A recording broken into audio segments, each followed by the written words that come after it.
The Christmas story has so much magic around it, and that's why it's in art and theater and poetry and music so rich. It's like we just can't get enough that God would enter in to the fullness of the human condition. Such a magical, beautiful, creative thing. And so today, I wanted to share my favorite poem for this feast. It's by T.S. Eliot, and it's called The Journey of the Magi. And so, in the poem, it creatively and imaginatively depicts how these Magi and what their journey might have been like. The journey of the Magi. A cold coming we had of it, just the worst time of the year for a journey, and such a long journey.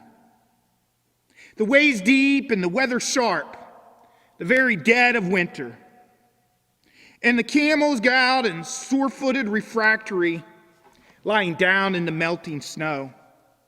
There were times we regretted the summer palaces on slopes, the terraces, the silken girls bringing sherbet, then the camel men cursing and grumbling and running away, and wanting their liquor and women, and the night fires going out, and the lack of shelters, and the city hostiles, and the towns unfriendly, and the villages dirty and charging high prices.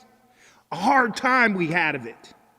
At the end, we preferred to travel all night, sleeping in snatches, with the voices singing in our ears, saying that this was all folly. Then at dawn, we came down to a temperate valley, wet below the snow line, smelling of vegetation, with a running stream and a water mill beating the darkness, and 3 trees on the low sky, and an old white horse galloped away in the meadow. Then we came to a tavern with vine leaves over the lintel, 6 hands at an open door dicing for pieces of silver, and feet kicking the empty wineskins. But there was no information, and so we continued. And arriving at evening, not a moment too soon, finding the place, it was, you might say, satisfactory. All this was a long time ago. I remember. And I would do it again. But set this down. This, were we led all that way for a birth or a death? There was a birth, certainly. We had evidence and no doubt. I had seen birth and death, but had thought they were different. This birth was hard, bitter agony for us, like death, our death. We returned to our palaces, these kingdoms, but no longer at ease here in the old dispensation, with an alien people clutching their gods.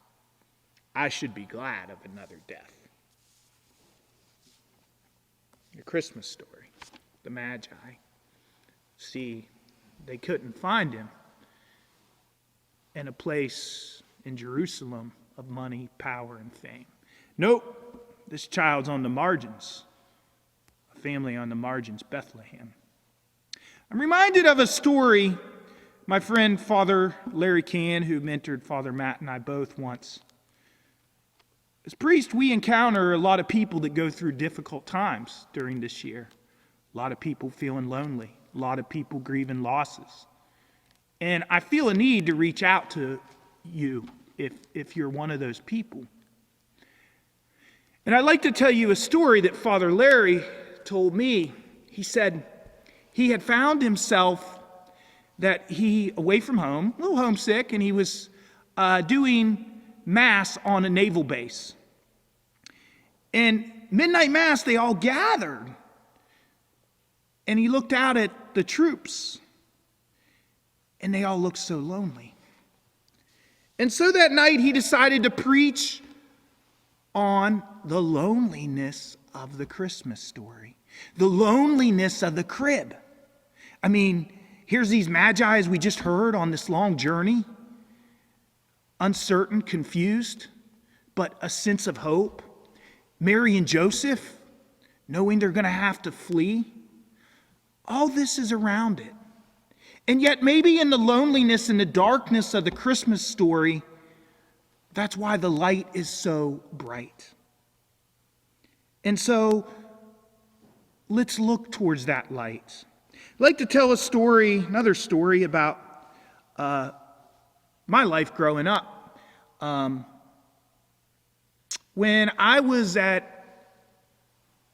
have a brother that's with Jesus, Benjamin, and every kid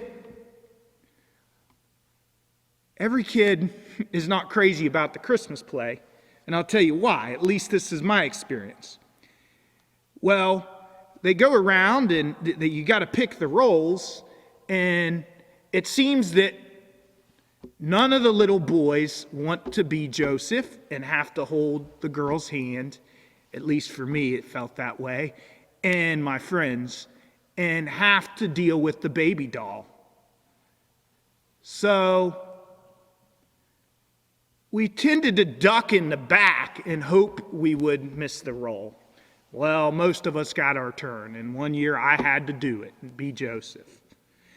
But this year, the role you wanted the most were the Magi. Because all you had to do is walk to the front, and you got to wear these really cool king hats. Well, one year my brother Benjamin and I were picked to be the Magi, and we got to wear our cool crowns. And what was really cool is my brother, he couldn't walk, he couldn't talk, he had a wheelchair type thing, and I got to wheel him up front, and I was so proud. And follow that Christmas star to the child. I learned an important lesson that later when my brother Benjamin would go to heaven, my mom would say, no matter how difficult it is, if you look into the sky, you'll see that one star. And did you know, just recently, I didn't see it, but we actually, it's been a long, long time, we had the Star of Bethlehem. And that's what I would say to those out there that are struggling. Hang in there. Continue to look to the Star of Bethlehem. Remember that in the loneliness and the margins of the Christmas story, the Christ child is there. And so, our job is simple. We don't have to really do anything. We need to just follow that star. And what Elliot is saying is we can't go back, folks. Our world can't go back to greed. It can't go back to abuse of power. It can't go back to kicking people on the margins. We have to be a people that go home a different way, out of a second death. That's what the Paschal mystery is about. And so, let's go home today, follow that star, and go a different way.